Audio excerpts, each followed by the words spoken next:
What the fuck is this piece of shit?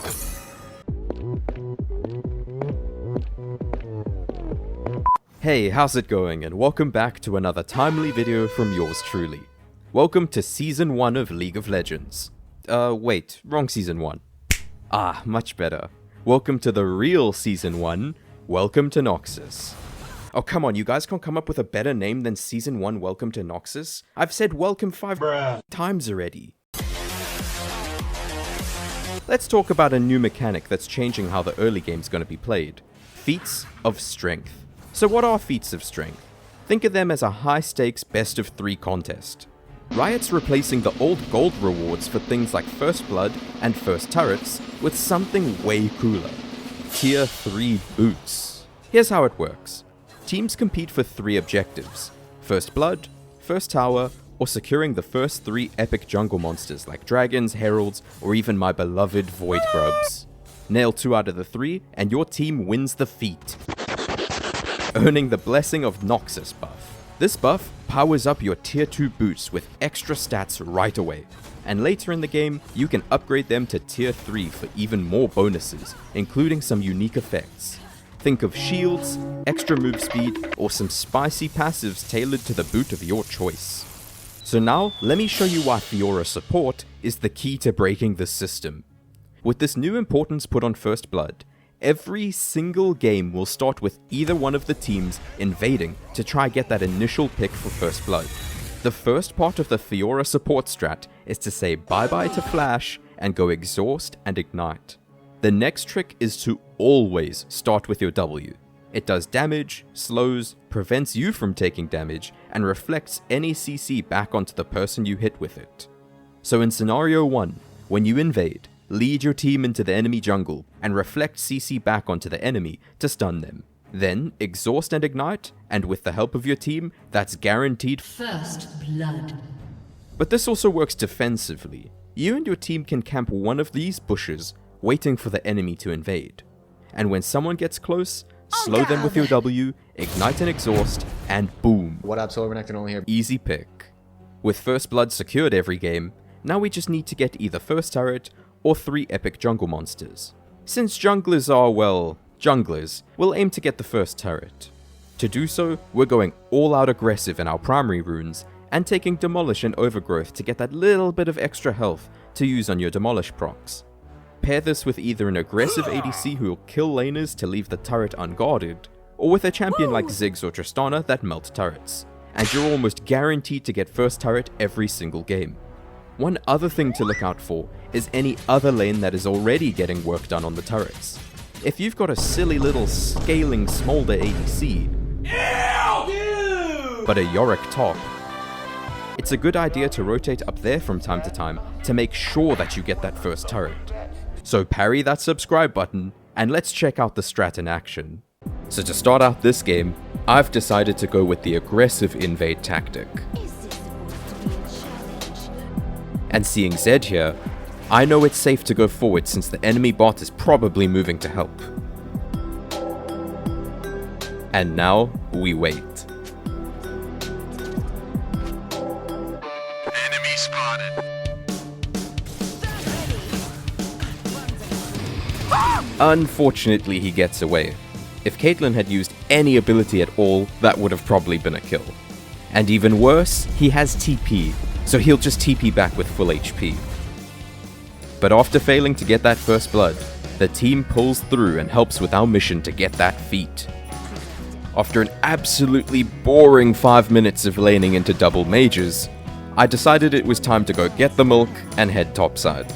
Unfortunately, Swain died off screen and I ended up wasting Ignite, but those void grubs were calling my name.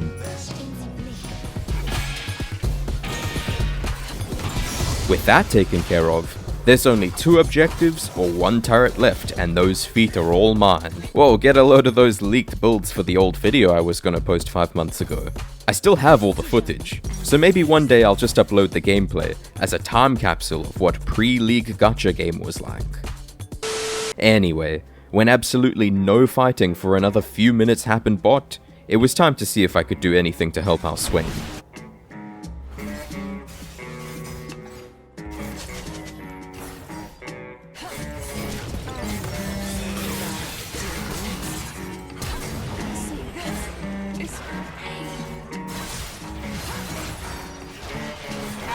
It's fine that I died. Surely Swain gets the kill now, right?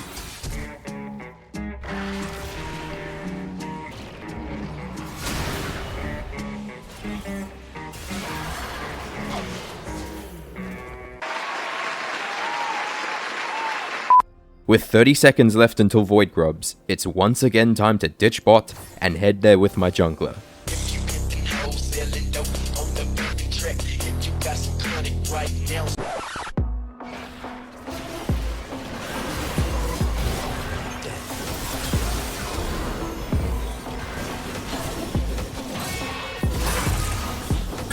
Easy peasy, we take all those grubs uncontested, which means we'll have great pushing power to take first turret.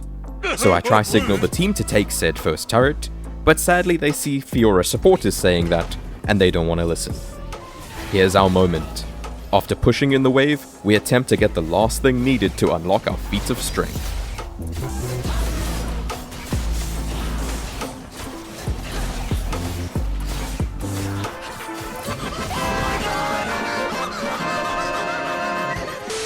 With this game being a little boring against two mages, I decided to make a little bit of a sussy play and sell boots for Stridebreaker. Now finally, after 16 minutes, I'm able to use Demolish on a turret for the first time.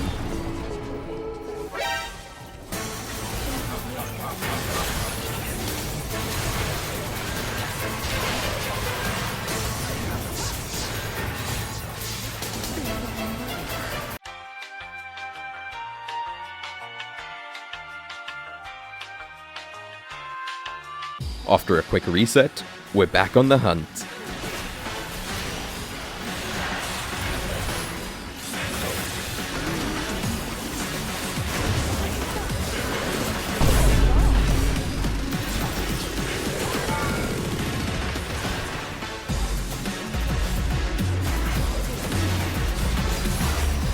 We successfully get the next Drake, and then set our eyes on Akshan and Atakan.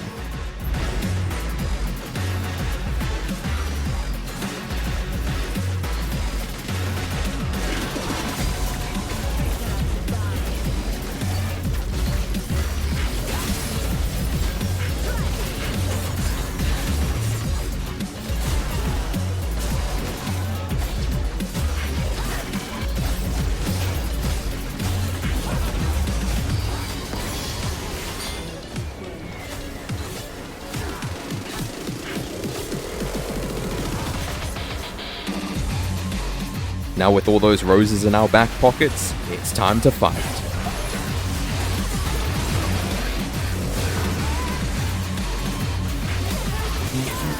Unfortunately, I got focused for some reason. Guess they know who the real carry is, huh?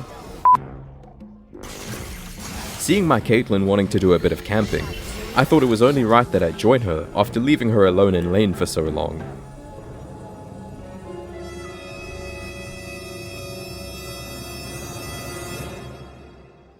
And just like the brainless range top he is, he purposefully steps on a trap. Now it's just as simple as running them down and winning, right? Wrong. Don't you see Drake's up right now?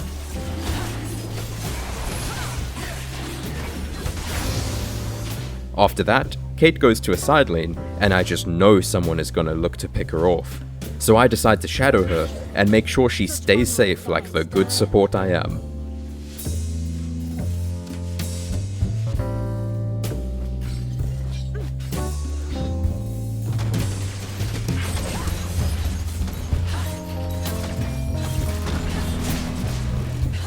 And right after I do, I get rewarded with a team fight that I'm fashionably late for.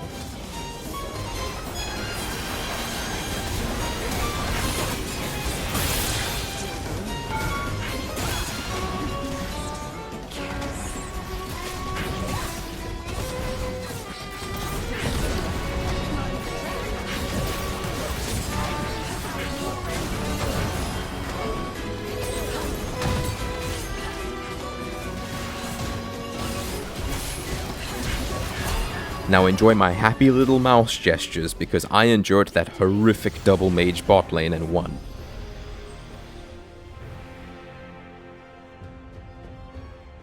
Well, There you go. This strategy works 100% of the time. Sure, that number's a little bit skewed because I only did end up playing one game, but that's still a 100% win rate regardless. There are a few takeaways from this if you're wanting to try it for yourself. Firstly, don't play Fiora every game. Like you saw in this video, playing into 2 range champs is pretty tough on your early game, especially when it's a mage ADC, since they have TP. So you practically have 2 health bars that you need to kill to actually win the lane in the first few levels. So my advice would be to play Fiora when there's an engaged support on the enemy team. But if you absolutely must play Fiora support even into unfavorable matchups, I'd say that you should adjust the build and runes to match the playstyle that I showed in this game. I knew we weren't going to win 2v2, and even if we did manage to push them under turret, I wouldn't be able to hit it since they have 2 range champs who can just hit me for free. Same thing if we were sat under our own turrets, I would just get poked for free. So that's why I decided to leave lane and play around the jungler in the early stages to get those feats of strengths. I'd changed the build from an aggressive page to more of a roaming page with water walking and celerity to get as much move speed as possible. I'd also rush tier 2 boots after Stride Breaker, and instead of going lucidity boots, I would either go swifties or symbiotic souls. I do have something to confess, however. I've actually been lying to you. This isn't the best way to break the new season. This was a Will It Support video the whole time! That's right, I'm back to posting videos, and the Will It Support series shall continue. Of course Fiora isn't the key to breaking Season 1, but she's nowhere near the worst off-meta support I've ever played. That's why I'm putting her in the Play It With Friends tier. If you're able to convince a few buddies to draft a little bit around you, you'll have great setup and people to communicate with, so you can ensure everyone is on the same page about how you're going to get those feats of strength. So here's the graphs to prove I was a better support than the enemy Nico, and thanks for watching. Hopefully you noticed an improvement in quality in this video compared to my other ones. And if you like it, or think I should do something differently, let me know in the comments. I also plan to revive my Dead as Hell Discord server to try and make it a place where you can find other people to play off-meta builds with. So join that if you feel like it. That's all for me. So as always, have fun and take it easy.